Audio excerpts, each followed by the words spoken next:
ఓడిపోయే సీట్లు పవన్ కళ్యాణ్కు ఇస్తున్నారు.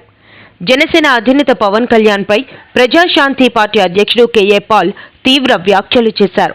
సోమవారం అసీలిమెట్టలోని పార్టీ కార్యాలయంలో కేఏ పాల్ మాట్లాడుతూ, తెలంగాణలో ఇటీవల జరిగిన ఎన్నికల్లో జనసేన అభ్యర్థులకు ప్రజాశాంతి పార్టీ అభ్యర్థికి వచ్చిన ఓట్లు కూడా రాలేదని ఎద్దేవా చేశారు.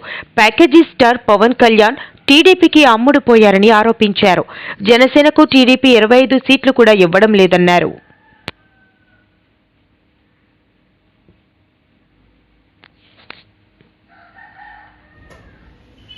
ఇప్పుడే బ్రేకింగ్ న్యూస్ విన్నాం. ప్రైమ్ మినిస్టర్ నరేంద్ర మోదీ గారు సికింద్రాబాద్ నుంచి ఎంపీగా పోటీ చేస్తారని.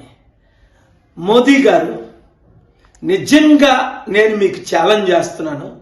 సికింద్రాబాద్లో కానీ లేదా మీ అదానీ స్టీల్ ప్లాంట్ కొనాలని 8 లక్షల కోట్లది 8,000 కోట్లకి అక్కడ కానీ మీరు పోటీ చేయండి. నేను తప్పనిసరిగా మీ మీద పోటీకి నిలబడతాను. మా తెలుగు సత్తా అప్పుడు ఎన్టీఆర్ గారు ఇందిరాగాంధీకి చూపించారే, ఇప్పుడు మా తెలుగు సత్తా మీకు మీ బీజేపీకి చూపిస్తాం. 20 కోట్లు ఉద్యోగాలు ఇచ్చారని మీకు ఓట్లేయాలా?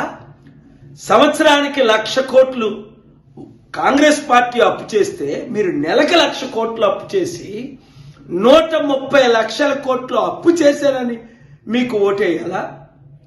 ఇచ్చిన వాగ్దానాలు ఒకటి నెరవేర్చలేనందుకు ఓట్లేయాలా? నల్లధనం తీసుకొచ్చి ప్రతి ఒక్కరికి 15 లక్షల రూపాయలు ఇస్తానని 15 రూపాయలు ఇవ్వనందుకు ఓటేయాలా? మా 2 తెలుగు రాష్ట్రాల 1,00,000 కోట్లు తీసుకెళ్లి గుజరాత్ను అభివృద్ధి చేసినందుకు ఓటేయాలా? లేదా 25 లక్షల కోట్లు రుణమాఫీ చేసిన అదానీ అంబానీ కొరకు మీకు ఓటేయాలా? దేని కొరకు ఓటేయాలి? 7569441275 అందరూ రండి, కలిసి పోరాడదాం. ఈ మంచి అవకాశాన్ని వినియోగిద్దాం. చిత్తుగా ప్రధానమంత్రిని ఓడిద్దాం.